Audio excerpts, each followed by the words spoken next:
So this is Jared Pottinger, Education Services Manager for Descase. Today's presentation will be precision lubrication for electric motors. Precision lubrication for electric motors has several components. Those include lubricant selection, lubricant application amount, application frequency, and the application procedure. And we're going to very briefly touch on all four of those items today. As for precision lubrication in general, it's always good to start out with discussing what precision lubrication is and also what it isn't. A lot of people have the misconception that precision lubrication is really about lubricant quality or using the best product quality or the highest performing product in a particular application, and this is really not the case. Using high-performance lubricants or using a better lubricant in many cases doesn't really represent a lot of improvement. Before we can actually achieve the benefits or realize the benefits of high-performance lubricants, we have to first select the right type of lubricant. So it's important not to confuse lubricant quality with the quality of lubrication. Likewise, as with most things, doing more of it is not necessarily better. Increasing the frequency or doing lubrication or adding grease to an electric motor bearing more often than is necessary really doesn't help anything, and in fact it can cause harm. Over-greasing of electric motor bearings can be a significant contributor to premature failure in electric motors. So it's very important that we use the correct amount of grease at the correct frequency, not just more grease more often. Precision lubrication really requires that we do a lot of things right, and that really starts with lubricant selection. So that's the first thing we're going to start with today, is how to determine what type of lubricant to use in our electric motor bearings. But it goes further than that. We also have to use, again, the correct application procedure, including information like the appropriate or most appropriate amount of grease to apply to a bearing, and then how often to apply it. So precision lubrication is really all about selecting the right type of lubricant, then applying that lubricant in a way and managing the condition of that lubricant so that optimum conditions are maintained. Now, the good news is doing lubrication the right way or the better way is usually easier than doing it the common way. When it comes to electric motor lubrication, one of the most common things we see is doing it too often or with too much grease. So in addition to ensuring better performance with the grease lubricated bearings, this is also going to, in many cases, cut down on the amount of work that needs to be done. So to explain grease selection, and in order for it to make sense, we need to actually talk about what grease is. And while on the surface that may seem silly, it really isn't, because most people don't really consider grease or look at grease in the right way. Most end users of lubricating greases think about greases in terms of what type of thickener they use. So it's either a lithium grease, or it's a polyurea grease, or an aluminum complex grease, or something else. And if you ask some lubrication professionals what type of grease you should use in an electric motor, they'll often say you should use polyurea grease. Well, the type of thickener in the grease is probably the least important component in the grease. Not that it's unimportant. It does matter what type of grease thickener we use, but more importantly, we need to have the correct type of lubricating oil. Most people don't even realize that the base oil in the grease is really an important part of the specification or important thing to consider. The single most important property of any lubricant, whether it's a grease or a lubricating oil, is the viscosity of the base oil. So when we select a grease, we should begin by selecting the appropriate type of oil. In this case, it's going to be a relatively low viscosity oil with probably an anti-wear type of additive package.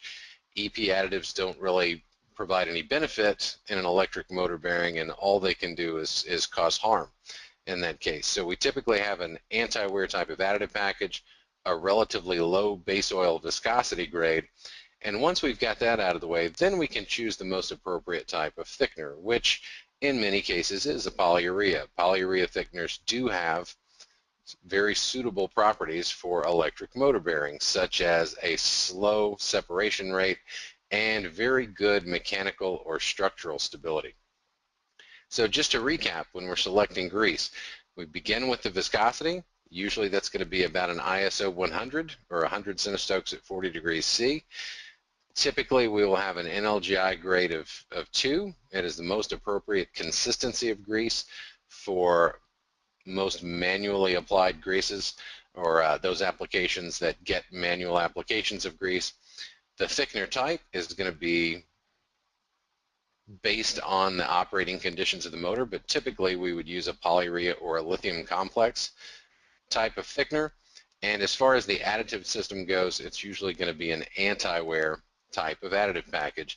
Now this is convenient for most of us because most, if not all, lubricant manufacturers make grease specifically for electric motors. So it should be easy, but people still tend to get it wrong. Sometimes they use multi-purpose grease or even a heavy-duty type of grease that has a base oil viscosity that's way too thick. So it's important that we stick with a electric motor grease or otherwise a grease that's intended for high-speed bearings, as we would typically have in an electric motor. So if we actually look at the viscosity requirement for electric motor bearings, it's really all about speed.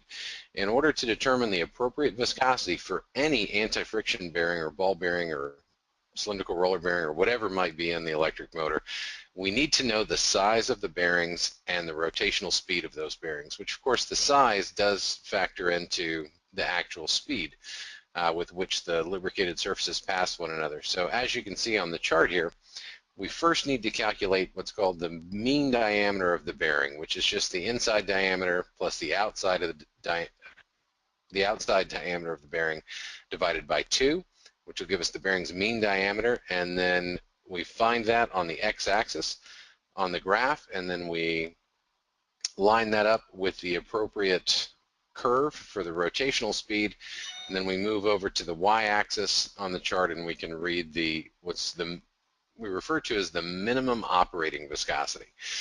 Now, the minimum operating viscosity is the actual viscosity of the oil that's required to give us a viscosity oil film, or a full viscosity oil film, which means the metal surfaces don't actually touch each other. So that's simply the minimum that is required. In most cases, we don't want to use just the minimum viscosity. We want to use some more. We want to add a safety margin, or basically increase the thickness of the oil film between those components, or between the surfaces of the component. The optimum viscosity for high-speed bearings is typically what we call a kappa value of 4. The kappa value is actually the ratio of the actual viscosity that we're using to the minimum viscosity. So if we have a kappa value of 4, that means that we're going to use 4 times the minimum viscosity required to have a full viscosity oil film. This is going to give us an oil film probably in the range of 2 to 3 or maybe even 4 microns in some cases, which is going to be ideal when you consider the effects of viscosity on wear prevention and on efficiency. The last step in the process is to actually determine what viscosity grade will actually allow us to achieve that viscosity. So assuming we started out with a minimum viscosity of 10 and we want to use an optimum viscosity of 4 times that minimum value, that gives us a target operating viscosity of 40 centistokes. Well, if we look at a typical viscosity temperature chart, like the one we see here, what we simply need to do is match up the viscosity on the y-axis with the operating temperature on the x-axis, and that will, whichever line that point falls closest to, will give us our optimum viscosity grade. In most cases for electric motors, that's going to be in the vicinity of 68 to 100.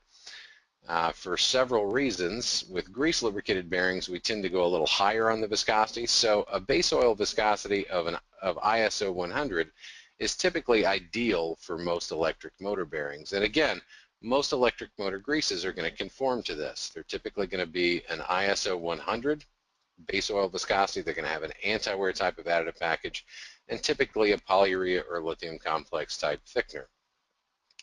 So once we've got our appropriate lubricant selected, the next thing to do is to decide exactly how much of that lubricant should be in the bearing.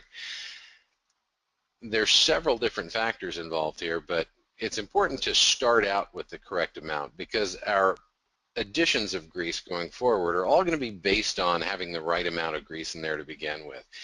And the right amount of grease in the bearing itself ultimately would be about a third full, about a third of the volume of the bearing being full of grease. Now, to get there, to arrive at that point, if we're using single shielded or open bearings, bearings with a shield on neither side, then we want to pack the bearing completely full. But then we'll leave the space in the bearing housing empty to some degree, so that once we start that application and the bearing starts spinning, it will displace the amount of grease that's appropriate, hopefully arriving at about a third full or so. So with electric motors that have a speed factor in the middle range here, in the 50 to 200,000 range, ideally we want to start with the bearing pack completely full, and then the space in the housing, the empty space in the bearing housing, being approximately half to maybe 2/3 full, probably closer to 1/2. This is going to give us ideal operating conditions in terms of grease life and in terms of the bearing running cool. If we overgrease it and we really pack that housing full of grease, then the bearings tend to run hot. So we want there to be some empty space in there so that that grease that we packed into the bearing has some place to go. So we pack the bearing completely full, leave the space around the bearing about half full or half empty. And if we have extensions to either the grease fill fitting or the grease relief port, we want to make sure that that grease application point fitting is completely full of grease, so that when we add a shot of grease later on, we're actually going to get a shot of grease into the bearing housing.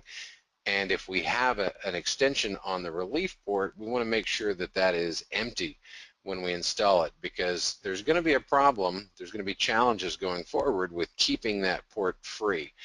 Grease tends to solidify in those types of places, and they can actually become plugged over time. So again, just to recap, fill the bearing completely full, leave the space in the housing around it about half full. Extensions should be filled completely, and extensions to the drain line should be completely empty. Now, the one exception here is when you're using double shielded bearings. When you have a double shielded bearing, it's very difficult for the grease to get out. So rather than starting with the bearing completely full and allowing it to find its own equilibrium, in this case, we want to try to pack the bearing only about a third full, so that it's actually starting off with the optimum amount of grease in it. We would treat the space in the housing around the bearing the same as we would with the open or the single shielded bearings. The more common thing that we have to calculate is how much grease to reapply when we apply grease going forward. And what we're really doing in this case is replenishing the grease. More accurately, we're replenishing the oil that's in the grease in many cases. What happens to grease as a bearing operates is the oil is actually squeezed out of the grease thickener. A lot of people like to think about grease as a sponge that's soaked with oil, and that's actually a very good description. So as the bearing elements roll over the oil-soaked sponge, they carry some oil away. Some of that oil evaporates, some of it leaks out, some of it runs away, and some of it gets reincorporated, but it does dissipate over time. So eventually the sponge will start to dry out and we won't have sufficient oil. So when we reapply grease, what we're really doing is replenishing that lost oil. If we don't purge the bearing, then the thickener, the sponge part, is actually staying behind. And for electric motor bearings, that's okay in most cases, but in some cases we do prefer to purge some of the thickener out. But that's the idea. When we reapply grease, we're replenishing that oil that's basically been consumed while lubricating the bearing. And the reapplication amount is simply a function of the size of the bearing. And this goes for any bearing, not just electric motor bearings. For any anti-friction bearing, whether it's a single row or double row, cylindrical roller, spherical roller, etc., we want to use the following equation.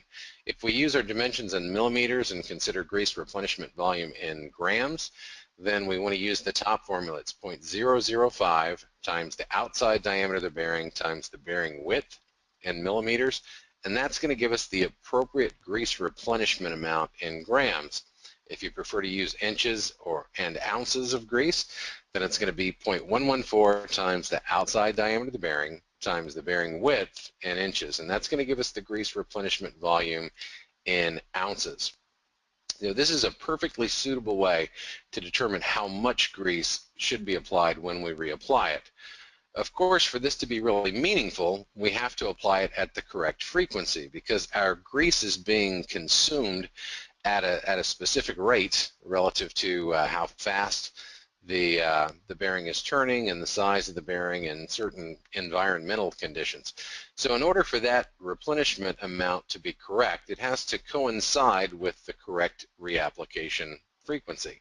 So this is one way. This is just one method from SKF, from one of their bearing relubrication guidelines.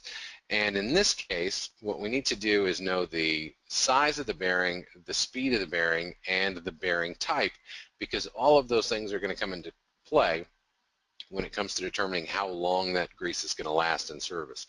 So the first thing to calculate in this case, again, is the mean diameter. So we need to know the inside diameter of the bearing plus the outside diameter of the bearing divided by 2. Gives us our mean diameter, and then we multiply that by the rotational speed in RPMs, and that gives us what's sometimes called the NDM speed factor, the pitch diameter speed factor, and that is denoted in this case by A.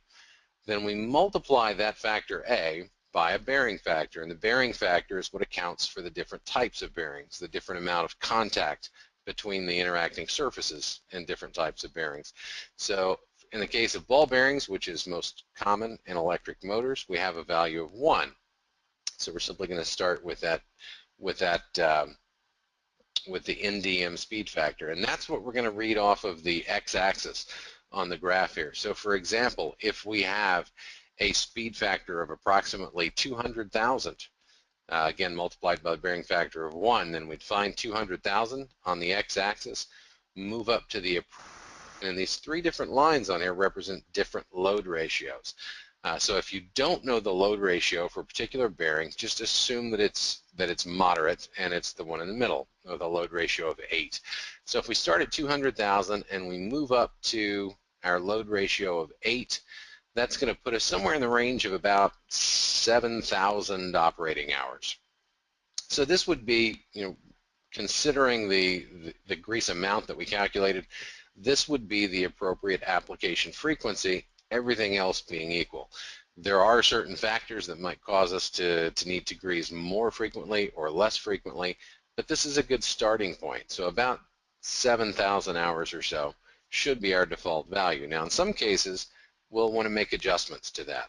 And those adjustments are based on different factors that cause the grease to be consumed or to be consumed more quickly or to actually last longer. So one of the easy ones is operating temperature. This is one that's really quantifiable, it's easy to measure, and we can make a direct adjustment to our determined frequency just by looking at the operating temperature of the bearings.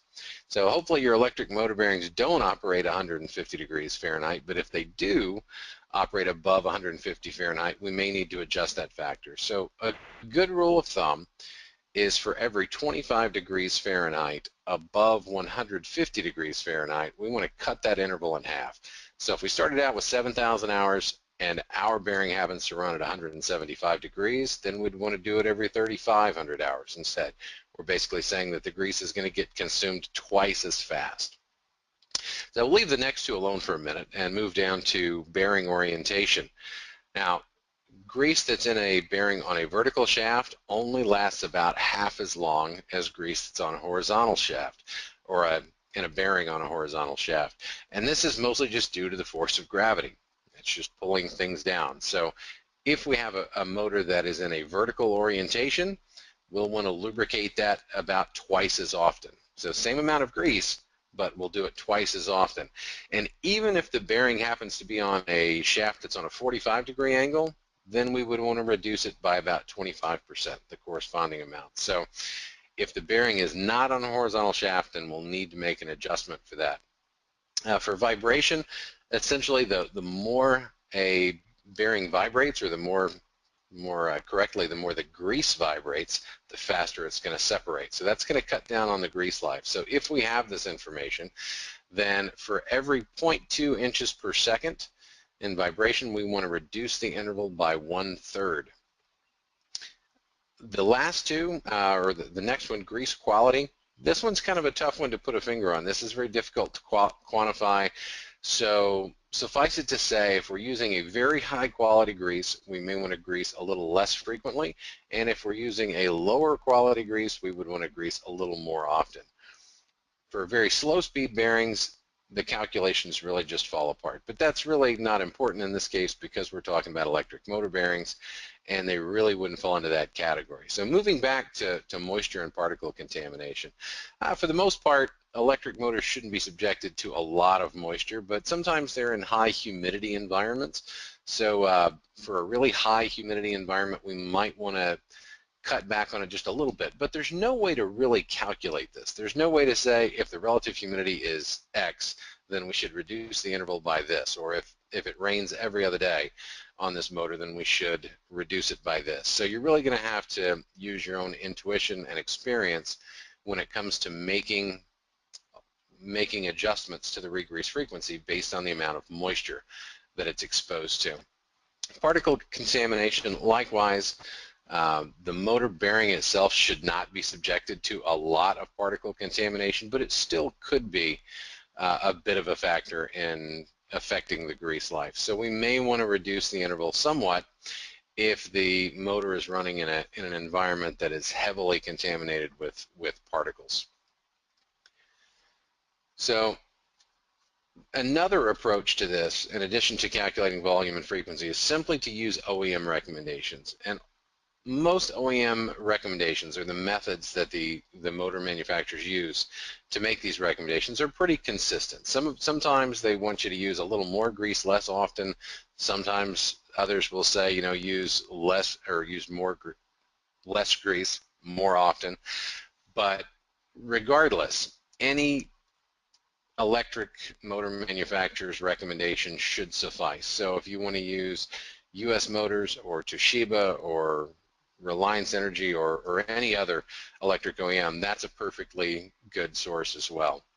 So in most cases, all you really need to know to follow OEM guidelines for grease amount and frequency is the frame size of the motor and the speed, and also we need to characterize the type of service. Usually there's 3 different options, just like the one you see on the screen here.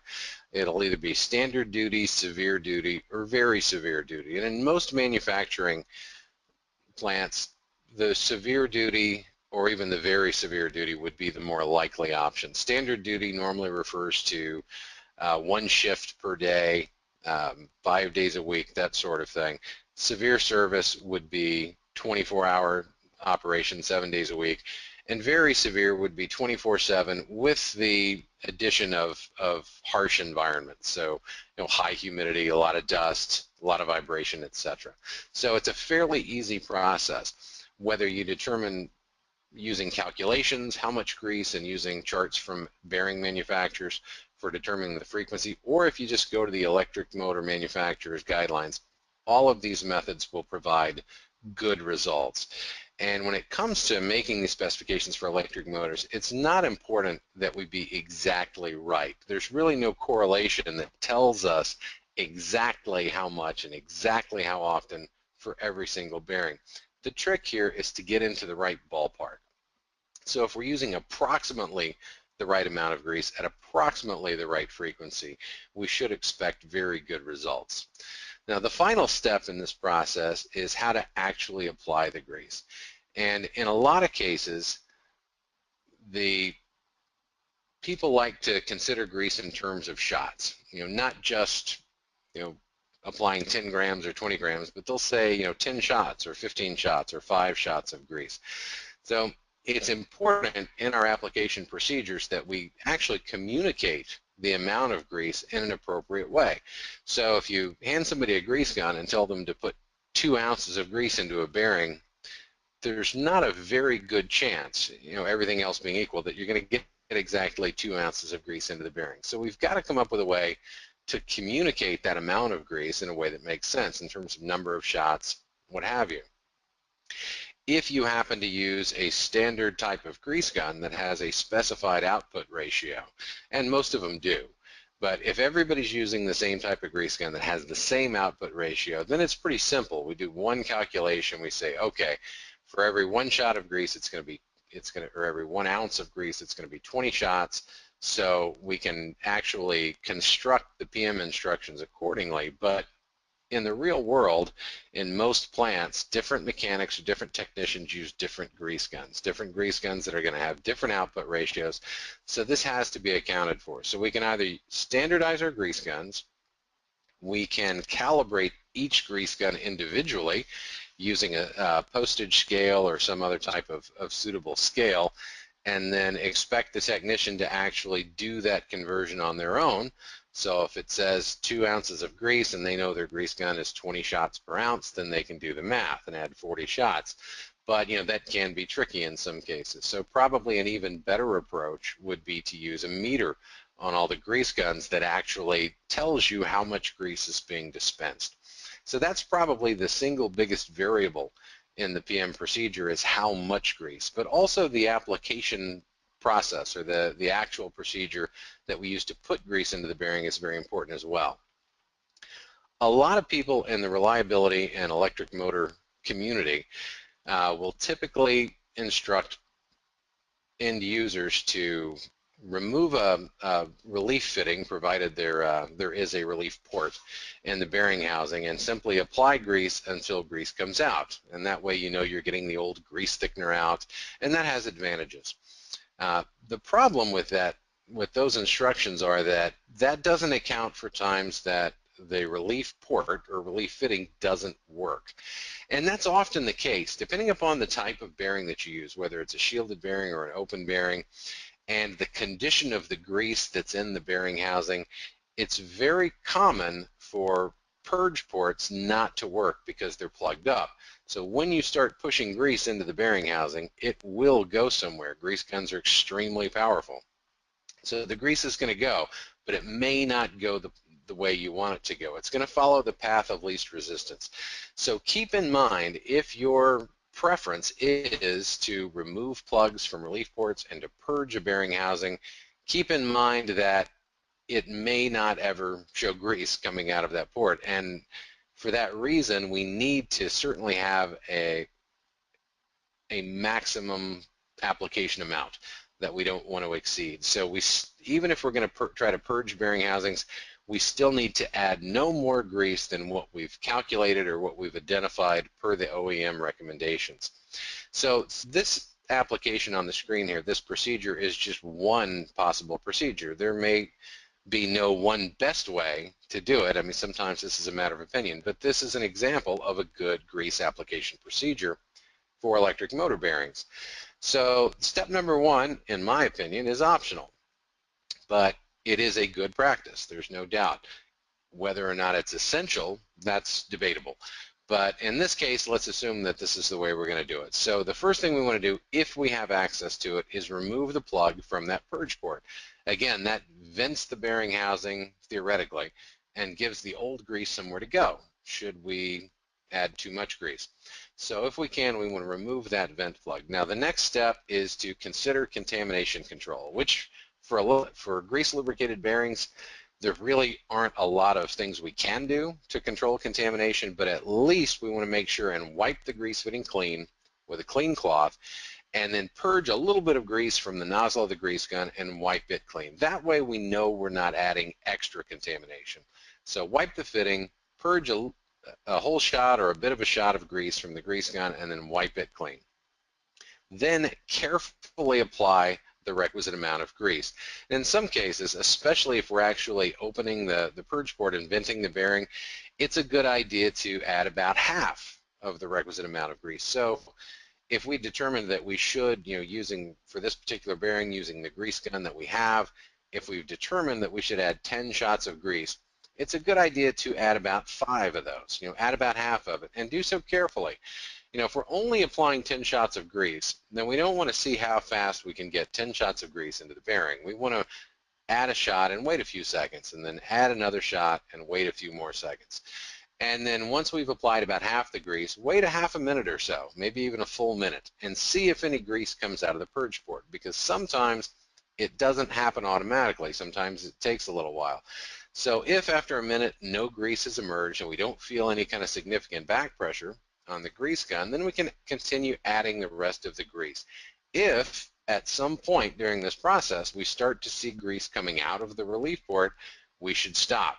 There's no benefit to adding any more grease at that point, and adding more grease could do really nothing but hurt in that case. So at any time, if grease comes out of the relief port or the purge port, stop adding grease. Now that we've added our full amount of grease, either the specified amount or added it until it came out, we want to make sure and leave some grease on the grease fitting. Now this is going to do several things. If we leave a dab of grease on that fitting, it's going to protect the grease fitting from corrosion. It's going to make sure that the check valve inside is functioning properly. It's going to make sure we don't get rust or contamination and particles baked onto that fitting when we come back to apply grease next time. And it's going to make it easy to clean. So if we've got a nice fresh covering of grease on the grease fitting, 6 months or 12 months later, when we come back to relubricate the bearing, we can take our cloth and wipe it clean, and it'll look like a brand new, clean, shiny grease fitting and should function like one. So in addition to that, it also serves as an indicator of what kind of grease is in the bearing. So if somebody comes by to grease this bearing next year and it's got blue grease on the grease fitting and they have red grease in their grease gun, that's going to indicate to them that something's not right. Either they're about to put the wrong grease in there or somebody else put the wrong grease in last time. Regardless, there's going to be identification of that. Now, finally, if we removed the plug from the relief fitting, we want to wait about 10 to 20 minutes. This is the best practice. It's not always practical, but if we can, we want to wait 10 to 20 minutes before we come back and replace that plug, because a lot of times, again, when you add grease, nothing comes out of the relief port. But if we wait 10 minutes or 15 minutes or 20 minutes and come back, some of that grease will have actually come out, and that's a good thing. So wait about 10 or 20 minutes. It may be beneficial to do a whole section of the plant or to do a whole section of a grease route, and then come back at the completion of those applications and then replace the fittings and the ports.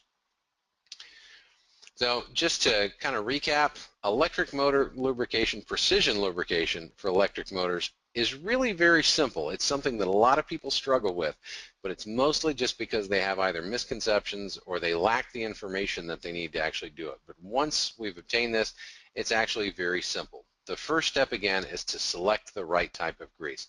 This has been made easy for us with most electric motor manufacturers, or most lubricant manufacturers rather, because they actually call it electric motor grease, or there's something in there that indicates that this grease is for electric motors. It should therefore have the right specifications, the right viscosity, the right type of additives, an appropriate type of thickener, and the right consistency or NLGI grade. Beyond that, applying the grease is all about getting the correct amount of grease at the right frequency and using a good sound application procedure that makes sure we get that right amount in the bearing and don't cause any harm. So that is precision lubrication for electric motor bearings. I hope everybody gets something useful out of today's presentation. I'm Jared Pottiger, Education Services Manager for